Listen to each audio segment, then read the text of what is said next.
Good day to you, human. This is going to be my second video essay.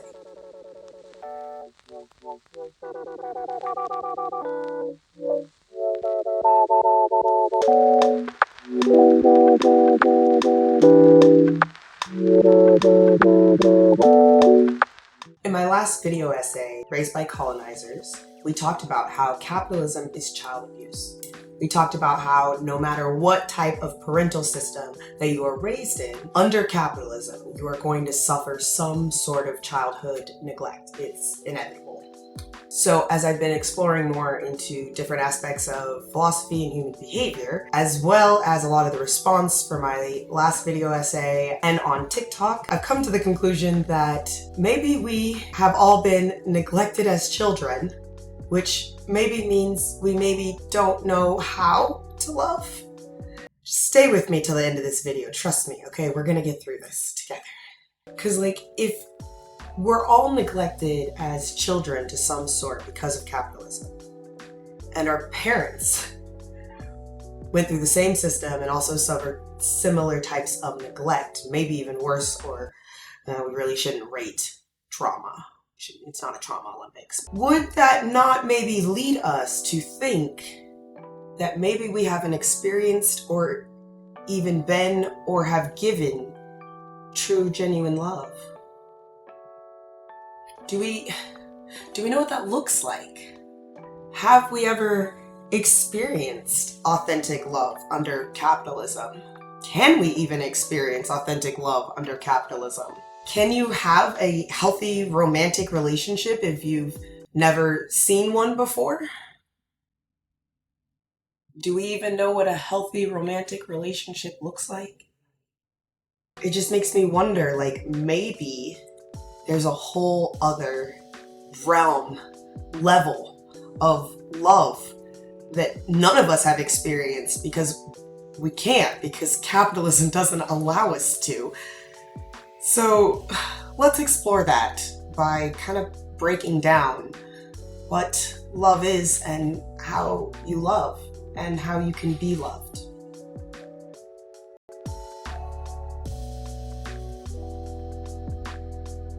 Okay, so let's start with what is love? I think it might be easier to define by saying what it isn't, since, like I just said, I'm not sure any of us really know what the expansive realms of love can be. I know what love isn't, though.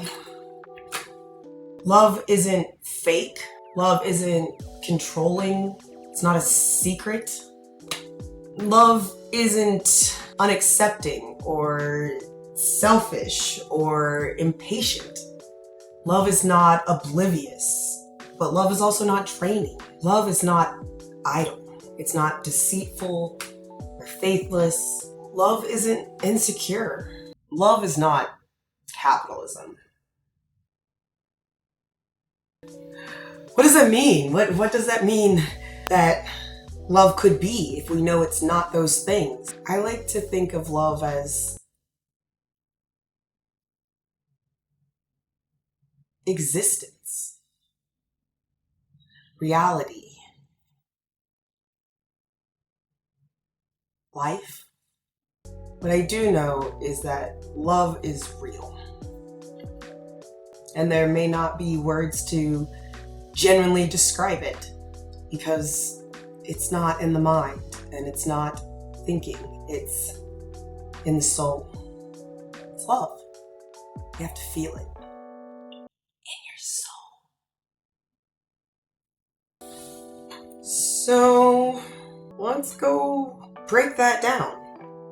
How we do that, how we have life and existence and our souls through love.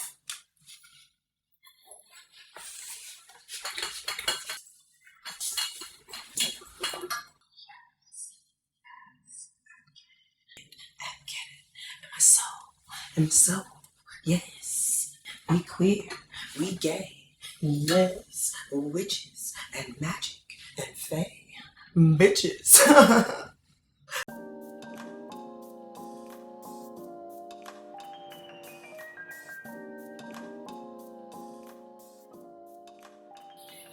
Love isn't just a feeling, though. It feels good, and it is a feeling, and sometimes we can't describe it with words, but love is more than feelings, because feelings are only inside of you. You have to express your feelings for people to know, and so love is feelings and action. You have to express. Do.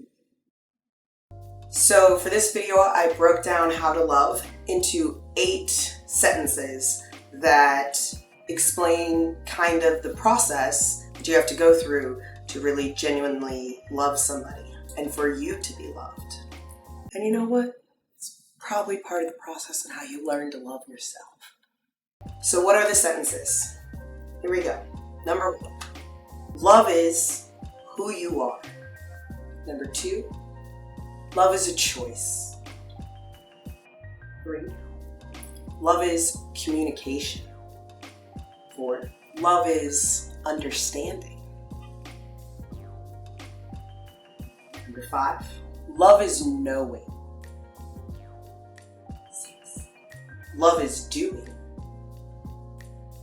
Number 7, love is true. And you have to go through these sentences kind of in this order, sometimes going back through some of the steps, to get to the 8th step, or the 8th reward of love. Love is trust. Now that we've set the premise, let's break that the fuck down.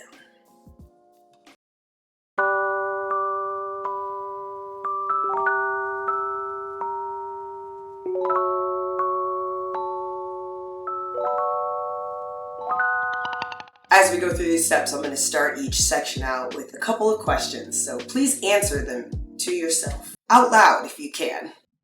Manifestation, people. First, love is who you are. How do you feel when a person that says they love you doesn't know who you are? And please, let me know. How do you love someone if you don't know who they are? Love is an emotion and a feeling, like I mentioned earlier. And feelings and emotions are internal, but they're not in our head. They're in our heart, kind of in our body. They don't really stay in the heart. You feel it everywhere. But you can have emotions and feelings, and nobody else in the world knows them, right? Because they're inside, you know? But your feelings and your emotions are part of you. It's part of who you are.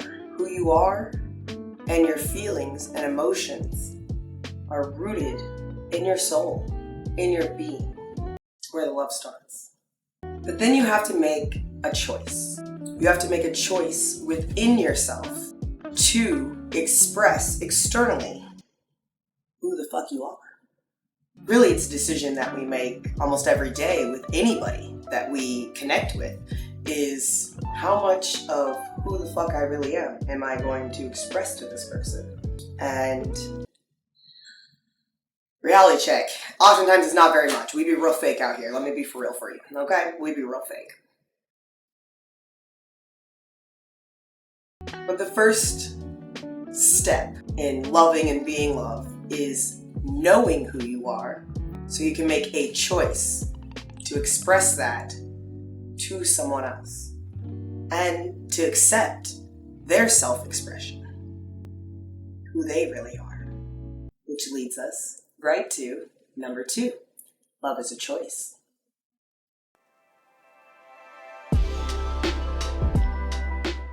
How loved do you feel when the person that you know is loving you doesn't have a choice? Can you say it, motherfuckers? Don't worry, video coming on that topic too.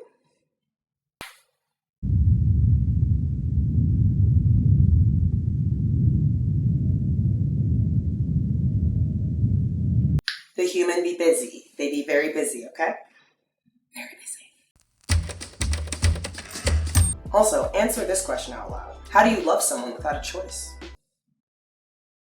We're going to be doing a lot of what I like to call defining terminology. I have a couple videos out on this on my Disruptive Philosophy and Disruptive Bodies channel.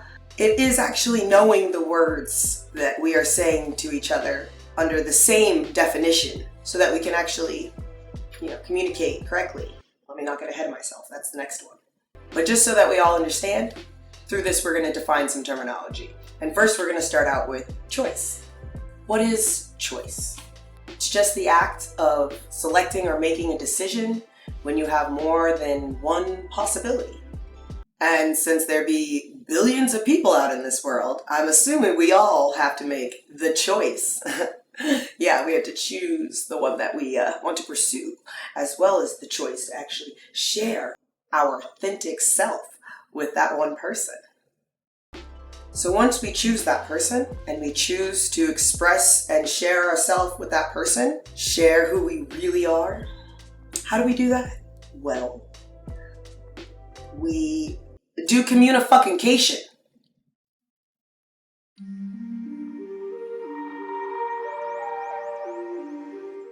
So step 3 in how to love is communication. How loved do you feel when someone doesn't communicate with you? And please answer, how do you love someone if you don't communicate with them? Yeah, that's what I thought. How do you communicate with someone if you don't define terminology? This could be saying completely different things. But let's just break down communication, okay? I have whole classes on this, but I tried to break this down in just a couple minutes. Let's go. First, we are going to define communication. What is communication? It's a practice by which information is exchanged between individuals through a common system of symbols, signs, or behaviors. One thing that I think we miss in society today and causes a lot of confusion is that communication has multiple layers. So the first layer, okay, is the exact words that someone is saying. Exactly. Precisely. But that's just the first layer. And that's really only about 30% of communication. The words, exactly, and oftentimes their exact meaning. But it's only 30% of all the communication we're doing. I'm sure you're curious about what the other 70% is. Well, that 70% is in the second and third layers, okay? So in the second layer of communication, the person is communicating what they actually mean, okay? Still with me? I hope so. Still with me? Okay. In this layer, we do a lot of that 70% of communication, which is tone, gestures, inflection, physical touch, body language, eye contact, body language before and after that person has actually said the words out of their mouth, as well as the slang or colloquial meanings of the exact words that they said. So we have the first level of communication, the exact words that are said. The second level of communication, what they actually mean, and all of that body language, tone, and gestures, okay? And in the third layer, people tell us what they need. And I'm going to be honest, most of us are not paying attention past the first layer, and this is why we don't know what the fuck people need. It's also why we're not experiencing authentic love. Part of understanding, having empathy for people, is being able to navigate and decipher between when the person is actually meaning and needing their first level of communication and when a person is saying something because they don't want to make you feel bad, or they want to make the situation feel good, or they want to keep harmony, but they really need something else that you have to listen to be able to know. Here's an example. Somebody says, "Can you pass me the salt?" There's no layers of communication there, okay? They're normally going to make a gesture, they're going to look at you. "Can you pass me the salt?" "Pass me the salt, dear sir." Mom. But if somebody says, "Oh, this food is a little bland. This food could use a little boost in flavor." I don't know why I did that. That was stupid. That was corny. I'm sorry. I shouldn't have done that. I was being corny. Okay, let's get back. The second person might also be asking for the salt. They just might not have said it directly.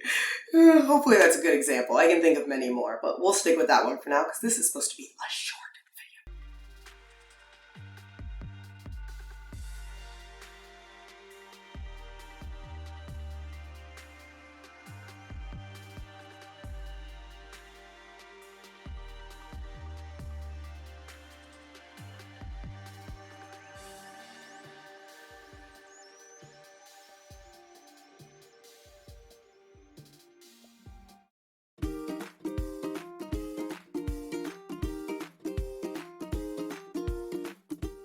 So I wanted to come back in because I did write a couple other examples, and I believe that they will help explain this idea of communication a little bit better.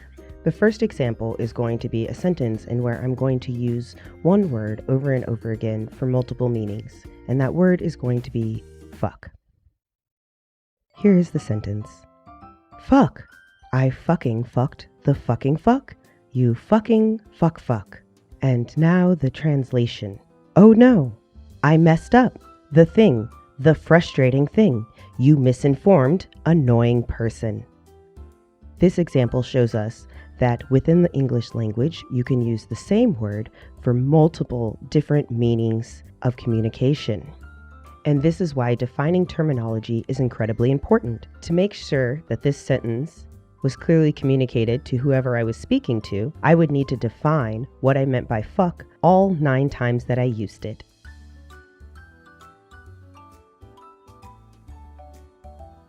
Let's look at another example.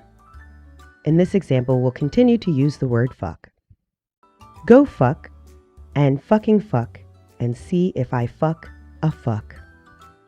Translation: go home, go die, go fall off the world, and be an annoying person, and see if I give an ounce of energy expressing my concern. In our next example, we'll be using the word bitch. As many of you already know, bitch can mean many different things. Bitch can mean friend, bitch, enemy, bitch. It can mean that you're not sure, bitch. It can also mean that you're a loser, bitch. It can also mean that you're actually a dog. Oh, that's my bitch. And for some of you who may not have been informed of this, we actually communicate with things other than just the English language. We communicate through music, dance, singing, massage, spirituality, art expression, crying, ad-libs, grunts, handshakes, smiling, opening a door for someone, cooking for someone, reading tarot cards, hashtags, performance art, comedy, etc. Dance is one of the best real-world examples of how we communicate with each other without language. You can watch a ballet with the music in other languages such as Chinese, Japanese, French, Italian, and you can still follow the entire plot without understanding the lyrics of the music. You can tell by the feelings and emotions, tones and inflections and gestures and touch that are expressed by the actors and dancers on the stage. So when you are communicating with people, you have to be present in the moment to take in what they're saying. And you have to ask yourself questions in your head. Is this person saying that the food is a little bland, or are they asking for the salt? Is this person just being friendly, or is this person lonely? Is this person just being nice, or is this person flirting with me? Other examples. Also where we fuck up. Some of you may be asking, well, how do I get that data? How do I be able to read the layers of communication that humans are doing? And it's real easy. Choose to pay the fuck attention in the moment. Like right now, see, like I came close to the camera to try to like get you in this present moment. Okay, you have to actually pay attention to consume what somebody is telling you. Okay, so wake the fuck up. Okay. Communication is also a two-way action. One person must choose to express themselves, and the other person must choose to listen to comprehend and to find connection and belonging through the understanding of that communication. If the message is not comprehended, okay, then we walk away with two different understandings, okay? Therefore, nothing was actually communicated, okay? Okay. It's late at night and I'm a little high, so I don't know why I don't know where this voice is coming from. I just got a southern accent out of nowhere. I just was trying to have some fun, but also I'm trying to emphasize this point, okay? If you talk to someone, but neither one of you actually comprehended what each other was saying, no communication was actually done.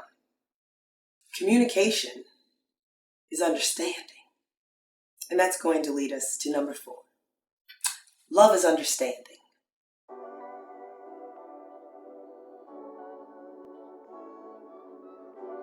How loved do you feel when someone doesn't understand you? And how do you love someone if you don't understand them? Understanding is comprehension. And comprehension is knowing what the person who is communicating with you or the person that you're trying to understand actually meant or felt or thought. Understanding happens when you combine all the layers of communication into comprehension. Understanding means the perceived intended meaning of communication, the perceived significance, explanation, or cause for the communication, and or being sympathetic or knowledgeably aware of the character or the nature of that communication. Communicating for understanding, when you're communicating, when you're expressing yourself, requires that you communicate in a way that resonates with your audience. Reading the room. Communicating for understanding means you're communicating truth without fake pleasantries, authentic feelings, but making sure that your extroverted expression of feelings actually is cohesive with your inner soul feelings, who you are, how you really feel, which requires a cohesive extroverted feeling expression, a cohesive tone, inflection, body language, etc. When you are receiving the communication and you are listening for understanding, I want to re-emphasize that you need to be in the motherfucking moment, okay? Are you still with me? Or are you dozing out? You flipping TikTok while you're watching this? Because then you're not actually consuming this, and then I'm concerned that you're not going to be able to be loved, which is kind of what all of us are asking for, is kind of what all of us want. That's why all of us got trauma. So can you please pay the fuck attention and just stay in this moment? Pinch yourself if you need to, okay? Move your body, but try to listen. This is for your soul. Tools that help you be in the moment are repeating the words that the person is saying in your head, looking them directly in the eye, or at least touching them with consent. And if you really need to, you can pinch yourself or self-soothe if that helps for you to stay in the moment. When you're listening for understanding, make sure you're listening to inquire. Listen to that person in the mindset of knowing that you need to inquire more. They're not going to give you all the data you need to really know what they're saying, and so you're going to have to ask questions. The goal is not to listen to someone and then sort through your memory to find a similar, relatable experience. That's not always what that person needs. Sometimes it is, but a lot of times it's not. And if while that person is speaking to you, trying to communicate to you, trying to share who they are with you, if you're in your head thinking, sorting through your memories, trying to think of something that's relatable, guess where you are not? In the motherfucking moment, okay? You can't actually be in deep thought process and be in the moment at the same time. It's almost impossible. So see, when I jumped up to the screen, you got out of your head for a second because I got louder and then I came closer, and then you couldn't keep thinking about whatever self-deprecating thing you were thinking about or whatever shit-talking you were doing about whatever I've been saying. Come back to the moment. Come here and exist with me.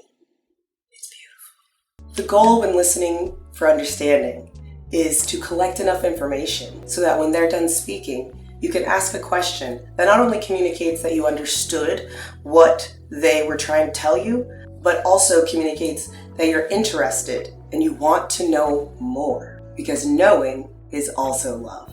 Oh man, sliding right into the next one. So smooth. Smooth transition. Smooth Love is knowing.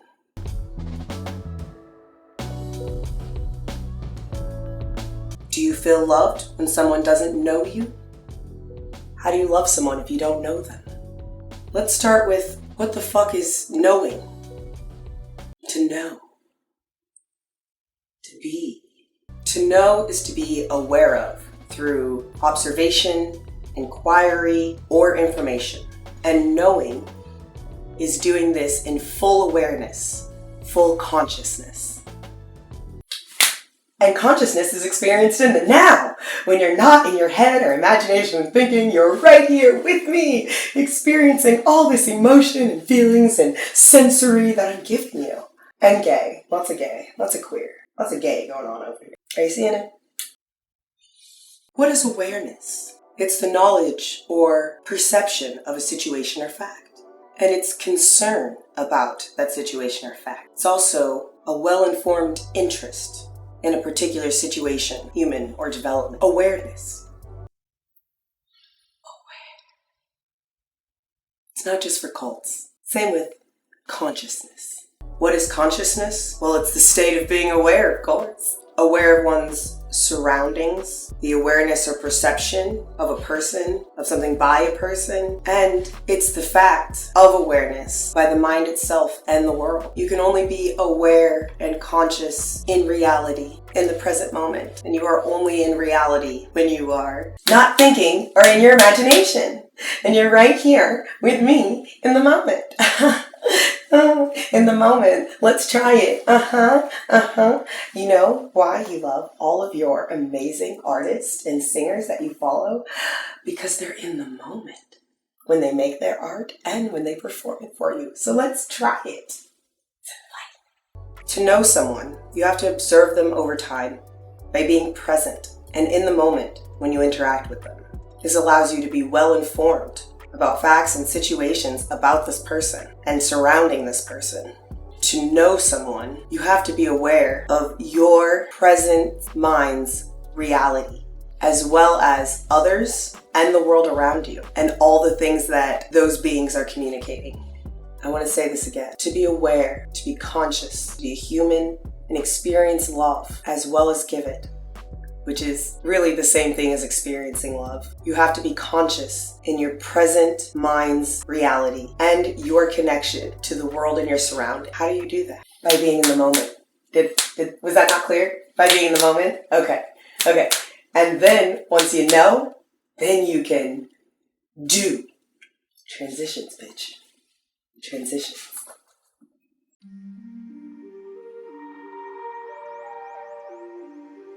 Love is doing. How loved do you feel when someone won't do anything for you? And how do you love someone if y'all have never done anything for each other? What is doing? Real simply, it's effort. It's effort. Effort. Yeah. Let's break it down a little more. I know, that's just like a one-word definition, so here we go. Doing. Execute an action. To bring into existence. Okay? Yeah, let's define those words. Okay? Let's start with effort. What is effort? Ooh, another term that we recently defined coming up. Conscious exertion of power. A serious attempt. Effective force as distinguished from the possible resistance called into action by such a force. The total work done to achieve a particular end. Doing. Effort. What does execute mean? Other than the action we'll be doing to all the capitalists who don't want to move into the new world after the revolution, Kissinger gets the wall after I get to torture him. Execute also means to carry out fully, put completely into effect, to do what is provided, to perform what is required, to give validity to. Execute. Action, a thing done, an act, initiative, behavior, conduct, the accomplishment of a thing, usually over a period of time, sometimes in stages, or with the possibility of repetition. Action.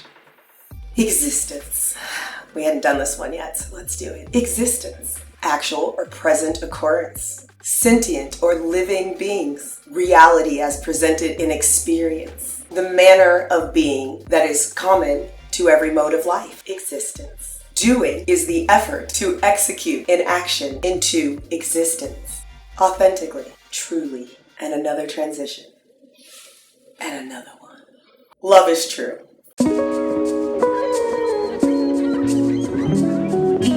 How do you love someone if you don't feel like they're true to you? How do you love someone that's not true?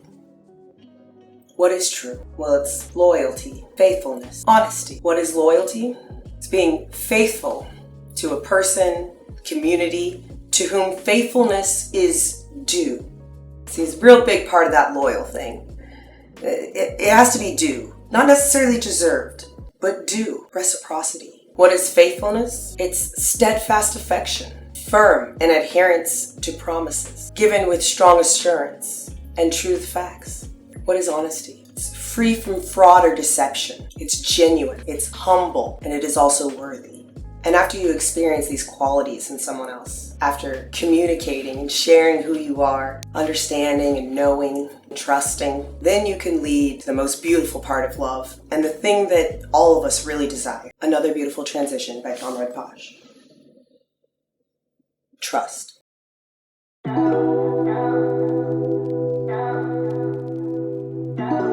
How loved do you feel when you can't trust the person who loves you?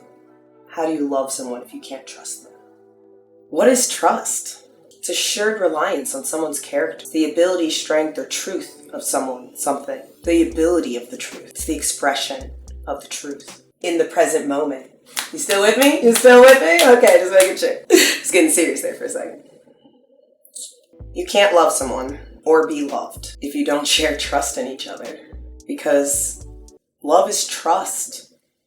Once we get through all the breakdowns, love is trust. And to trust someone, you have to share who the fuck you are and your feelings. Be vulnerable with them. Continue to choose to express who you are to them. Communicate with them your needs, wants, and desires, and your boundaries, so you can help understand how you can help manifest their wants, dreams, and desires.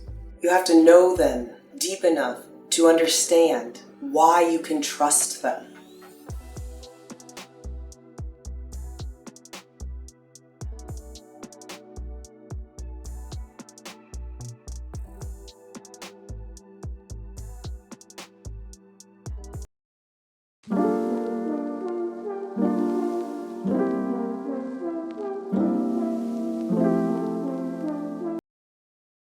To love and to be loved, you have to know that they are and you are true to who you really are, enough to understand what you all can do to communicate your individual choice to know them.